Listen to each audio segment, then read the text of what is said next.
Assalamualaikum warahmatullahi wabarakatuh. Alhamdulillah, berkat rahmat Allah berjumpa lagi di channel YouTube Ustadz Ahmad Sukaidi. Pada kesempatan yang mulia ini, Aspas akan mengisahkan kisah seorang hamba Allah, ibadah 500 tahun sekalipun tidak sebanding dengan satu nikmat Allah. Dari Jabir bin Abdullah radhiyallahu an, beliau berkata, Rasulullah sallallahu alaihi wasallam pernah keluar menemui kami lalu bersabda, baru saja kekasihku malaikat Jibril keluar dariku di mana dia memberitahuku, wahai Muhammad, demi zat yang mengutusmu dengan kebenaran, sesungguhnya Allah memiliki seorang hamba di antara sekian banyak hamba-hambanya yang melakukan ibadah selama 500 tahun di atas gunung yang berada di tengah laut, yang lebarnya 30 hasta dan panjangnya 30 hasta juga. Sedangkan jarak lautan tersebut dari masing-masing arah mata angin sepanjang 4.000 farsakh. Allah mengeluarkan mata air di puncak gunung itu hanya seukuran jari. Airnya sangat segar, mengalir sedikit demi sedikit hingga menggenang di bawah kaki gunung.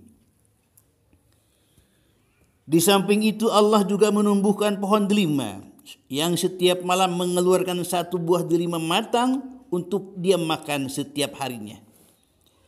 Jika hari menjelang petang, hamba Allah itu turun ke bawah mengambil air wudhu sambil memetik buah delima untuk dimakan. Kemudian mengerjakan sholat, ia berdoa kepada Allah jika waktu ajal tiba agar diwafatkan dalam keadaan sujud, dan memohon agar jangan sampai jasadnya rusak dimakan cacing tanah atau lainnya sehingga ia dibangkitkan dalam keadaan bersujud juga. Jibril melanjutkan, maka Allah benar-benar melakukan demikian sehingga kami melewatinya ketika kami turun dan naik, dan kita mendapatkan bahwa dia akan dibangkitkan pada hari kiamat lalu dihadapkan di hadapan Allah Subhanahu wa taala. Lalu Allah berfirman,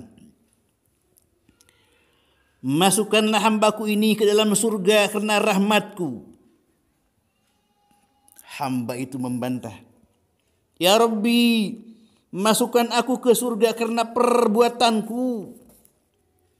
Allah berfirman, masukkanlah hambaku ini ke dalam surga karena rahmatku.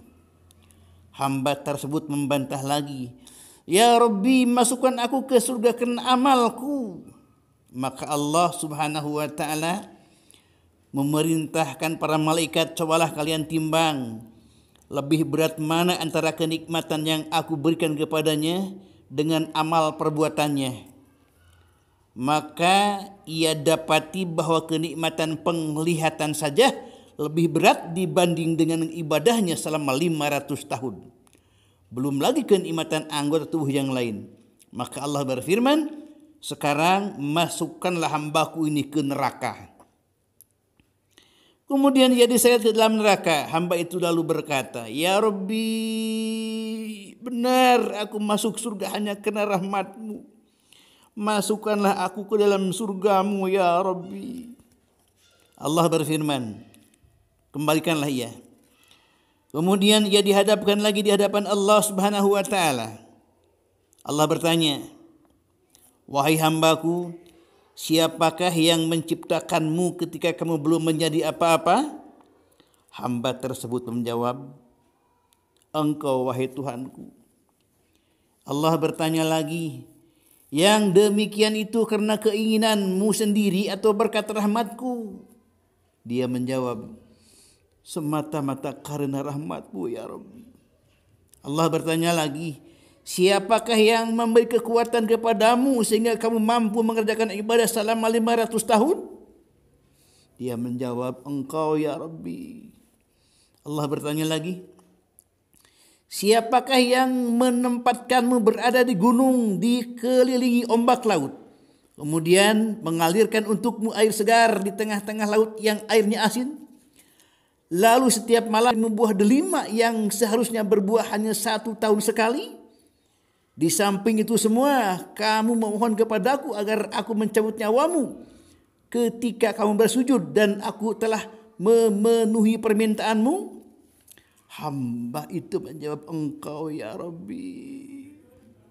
Allah berfirman, itu semua berkat rahmatku, dan hanya dengan rahmatku pula aku memasukkanmu ke dalam surga. Sekarang masukkanlah hambaku ini ke dalam surga. Hambaku yang paling banyak memperoleh kenikmatan adalah kamu, wahai hambaku. Kemudian Allah subhanahu wa ta'ala memasukkannya ke dalam surga. Subhanallah.